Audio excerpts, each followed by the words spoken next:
to swing the club more to the right. You're turning way too much on the spot to the left. And then you have to stretch up. Those 4 numbers, it's angle of attack, low point of distance, face angle, and club path. Those 4 numbers are decisive for your swing.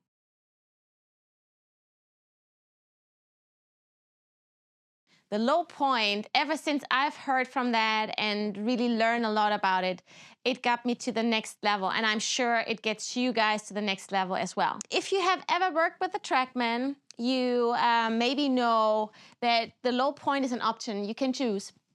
And as you can see right here, you have an A option and a B option. So A means after the ball and B means before the ball. And of course, our goal is that the club dives down towards the ground after the ball, of course, right? So the A is certainly the first goal you have to have.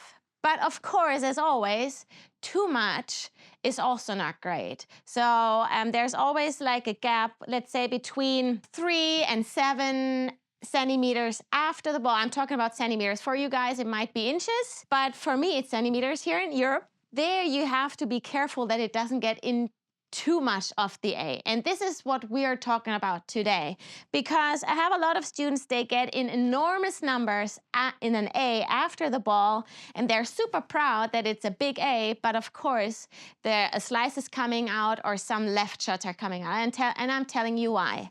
So before I was explaining that the low point is actually the inside of your shoulder, right? So your joint in here, this is your low point, and this low point is supposed to be at the same place while you're hitting the ball as it is in a dress, right? So if it's in too much in an A, you either have 2 options how you did that. You either sway too much to the front, for me to the left, or you either turn too much to the left. So you can see I'm always changing my low point by doing this. So now the question is, how can I see what I do wrong? Am I shifting too much because a lot of people think they have to shift so much, or am I turning too much? So here I got you the numbers from my TrackMan, and I tell you, you can see it by your club face and also where you actually hit the ball. There you can see if it's too much sway or too much of a turn. So first, I'm gonna show you the sway. From the front side, it would actually look like this. You can see I'm swaying way too far left from the ball. And what's happening, I'm gonna show you.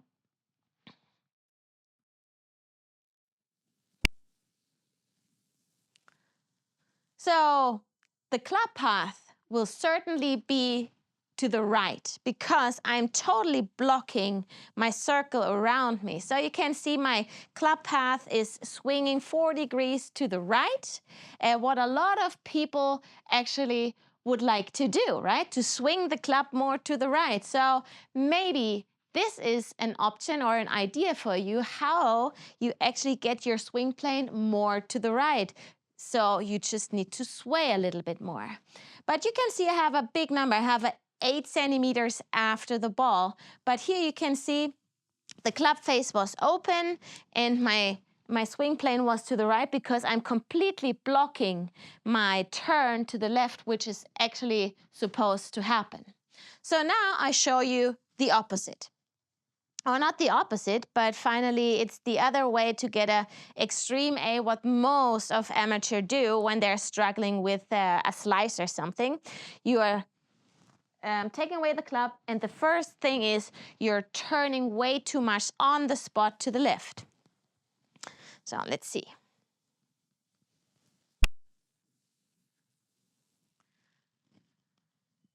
There you can see the low point has a 10.6 centimeter after the ball. But what you also can see is that all of a sudden the club path, and of course the club face as well, because if I'm turning to the left, the club face is also closing. So now I have a left shot because of the turning point of the low point to the left. So just imagine by having an open club face, it will certainly be the slice coming out. So you don't want to have either of it, okay? So you don't want to have a big sway or you don't want to have a big turn right away. What you want to have is exactly the mixture. And this is the point where I want to come to now. You have to step to the left foot. You just need to come to the left foot, and then you have to stretch up yourself, which is also stretching up means you're going to the left corner. So over and up. And then I show you your low point, and I can demonstrate that to you. So you're turning back, you're shifting to the left foot, and then you need to come up. Otherwise, your low point will travel always way far to the left, too far to the left. So let's try. So I'm focusing, I'm just going over and then up.